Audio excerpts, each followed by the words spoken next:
Wag na, itigil muna. Bakit nga ba nagsimula kang magsigarilyo? Para maging astig o maangas sa paningin ng iba, hindi magandang dahilan. Araba makisabay sa trip ng tropa, walang kwenta. Sige, wag kang tumigil, hanggang sa magkasakit ka. Masira man ang baga, sige lang magpatuloy, kayan ang gusto mo, diba? Total madali lang naman sigurong palitan ang baga kapag nasira. Pili ka lang, alin gusto mo, baga ng baboy, baga ng kalabaw, or baga tanga ka.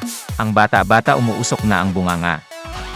Akala niya astig siya sa paningin ng iba, pero ang totoo, hindi. Isampal mo ang katotohanan yan sa utak mong di mo naman ginagamit. Makinig sa sasabihin ko, ang sigarilyo ay maaring sinubukan mo dahil sa astig tingnan.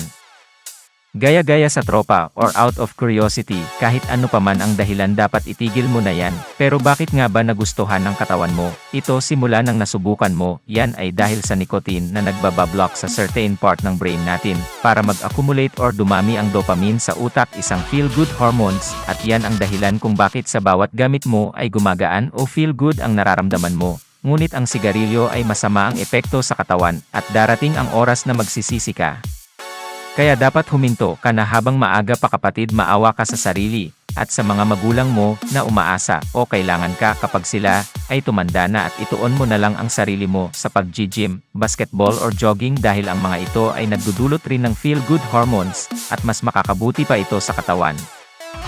Pero bukod sa nicotine, may ibang pang chemicals na meron ang sigarilyo. Kapag nasusunog, ayon sa mga eksperto, mahigit 1,000 ang iba pang chemical, at ang mga ito ay nakakamatay o nakapagbibigay ng sakit. Isa na rito ang cancer, na hindi basta-basta dulot ng carcinogens mula sa sigarilyo. Di mo ba alam ang cancer? Pwes gamitin mo ang cellphone mo para matuto ka rin ng magandang mga bagay, at hindi lang kalaswaan ang gamit niyan. Ngunit nagtataka ka ba kung bakit di pa rin tinatanggal ng gobyerno ito kahit na nakakasama sa kalusugan ng tao?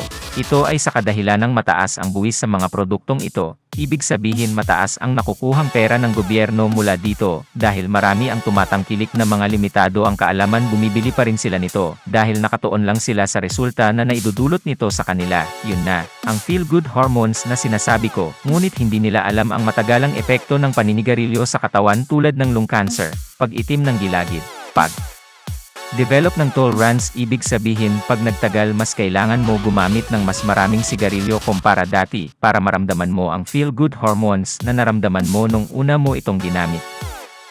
Nagdudulot rin ito ng pagkasira ng ngipin, sira sa mata, maninilaw ng mata, at iba pang sakit na hindi basta-basta at perwisyo lang ang dulot sa ating buhay. Ngayon, tatanungin kita, mahalaga ba sa'yo ang buhay mo? Kung mahalaga, pues iwasan mo na yan. Kung di mahalaga ang buhay mo para sa'yo, always isipin mo na lang ang mga taong umaasa sa'yo, ang mga magulang mo. Kapag tumanda sila, kailangan kanila, pahalagahan mo sila, at pagtuunan mo ng onsin ang future mo at future nila. Iwasan mo na ang bisyo.